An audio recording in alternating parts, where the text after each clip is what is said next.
როცა ვსაუბრობთ დაცულ კომუნიკაციაზე, გულისხმობთ იმას, რომ ჩვენი საუბარი იქნება ეს სამუშაო პირადი თუ აქტივისტური, არ უნდა მოხდეს მესამე პირთან. ამისთვის უნდა გამოვიყენოთ დაცული საკომუნიკაციო არხები. ერთ-ერთი ესეთი ყველაზე პოპულარული საკომუნიკაციო საშუალება, რომელსაც მთელ მსოფლიოში იყენებენ და ითვლება ყველაზე დაცულ საკომუნიკაციო პლატფორმად, ეს არის სიგნალი. რატომ მაინც სიგნალი?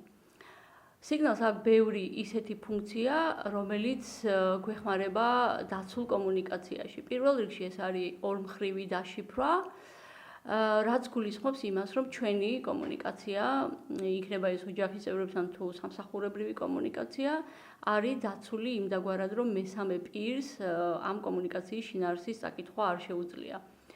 სიგნალს აქვს ასევე ფუნქცია იმის, რომ წაიშალოს რაღაცა პერიოდის მერე ჩვენი კომუნიკაცია, მაგალითად მე თუ მეგობარს ველაპარაკები, შემიძლია დავაყენო ისე რომ რაღაცა გარკვეული დროის მერე ჩვენი კომუნიკაცია, ჩვენი მიმოწერა ავტომატურად წაიშალოს. ხადია, ხელითაც შეგიძლიათ ამ კომუნიკაციის ამოშლა, მაგრამ მე მგონი უფრო კომფორტული და უფრო სანდოა რამე რომ არ გამოგჩეს იმისთვის, რომ ავტომატურად წაიშალოს მიმოწერა და ჩატები სიგნალის აპლიკაციაში.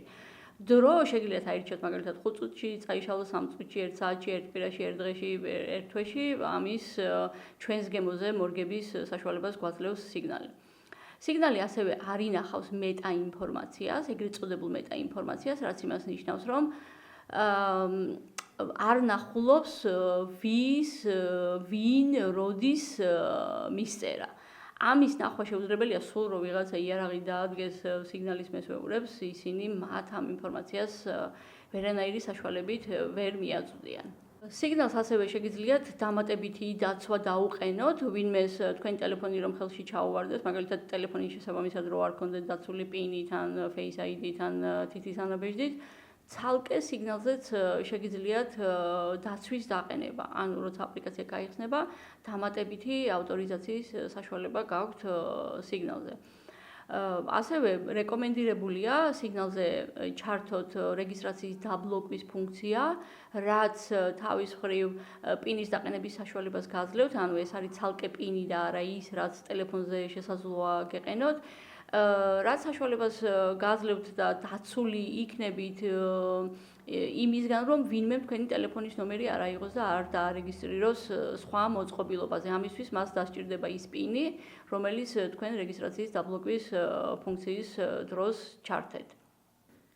სიგნალის დახმარებით ჩვენ არა მარტო ჩატით გვაქვს კომუნიკაცია, არამედ ხანდახან ვრეკავთ კიდევაც, ხო? ვიდეო ზარებს ვახორციელებთ. ამ შემთხვევაში, როცა ვრეკავთ, ჩვენ ვიყენებთ იმ ინტერნეტ კავშირს, რაც იმ მომენტში გაგვაჩნია და ამ ინტერნეტ კავშირს აქვს თავისი IP, ანუ ფიზიკური მისამართი, რომლის გაგებაც რაღაც სხვადასხვა ხელსაწყოებით არის შესაძლებელი. მაგალითად, მე რომ ჩემს მეგობარს დავურეკო, ან ჩემი ტელეფონი, ჩემი სიგნალი დაურეკონ ჩემ მეგობარს, ამ ადამიანებს საშუალება ექნებათ, რომ ამოიღონ IP მისამართი და შემდეგ აი ამ IP მისამართით შესაძლებელია სხვა თავდასხმების განხორციელება იმ მოწყობილობაზე, საიდანაც რაზეც დაინტერესებული არის თავდამსხმელი.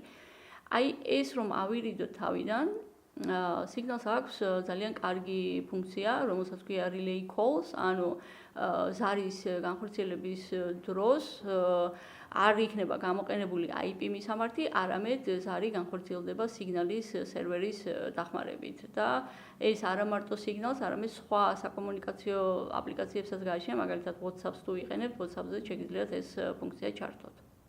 მე თავიდან ვახსენე სიგნალის ერთ-ერთი მნიშვნელოვანი ფუნქცია, რაც არის ორმხრივი დაშიფრვა და სხვა მესენჯერებშიც ალბათ თქვენ გინახავთ, როცა კომუნიკაციას იწყებთ, თავში აწერია ხოლმე this conversation is end-to-end encrypted, ხო? ანუ ეს კომუნიკაცია არის ორმხრივად დაშიფრული. თუმცა ჩვენ ადამიანები ხშირად ვიყენებთ ხოლმე SMS სერვისს, რომელიც თავის მხრივ არ არის დაშიფრული და მისი საკომუნიკაციო გამოყენება სასტიკად არ არის რეკომენდირებული. ანუ ჩვეულებრივად short message service რაც არის, არ არის დაშიფრული და ამიტომ აირიდეთ თავი, რომ SMS-ით გქონდეთ კომუნიკაცია, იქნება ეს სამსახურებრივი თუ პირადი საქმიანობა. ასევე ჩვენ ძალიან ხშირად აქაც აღნიშნავ, რომ იქნება ეს პერსონალური აქტივისტური თუ სამსახურებრივი კომუნიკაცია. ხშირად ვიყენებთ email-ს, ხო, ელექტრონული პოსტის საშუალებას და ბევრ mail-ს ვიღებთ თუ ვაგზავნით და ეს არის ძირითადად ჩვენი საკომუნიკაციო საშუალება ხოლმე განსაკუთრებით თუ ეს არის რაღაც სამსახურებრივი საქმიანობა.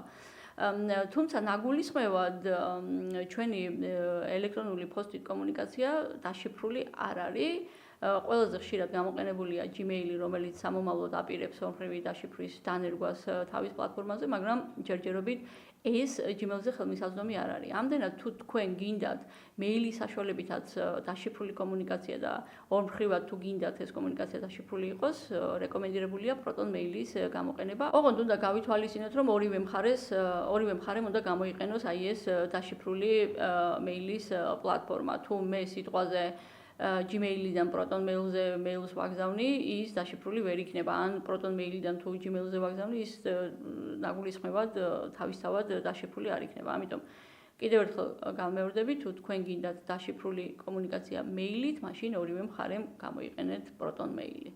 ადამიანები ძალიან ხშირად ამბობენ, მე არაფერი მაქვს დასამალი, ნუ რასოდეს იტყვით ამას, იმიტომ რომ თქვენ არასოდეს იცით რა შეიძლება თქვენს წინააღმდეგ იყოს გამოყენებული, ამიტომ გამოიყენოთ ის ინსტრუმენტები, რომელიც დღესდღეობით არსებობს და დაიცავს თქვენს იდენტობას და თქვენს მონაცემებს.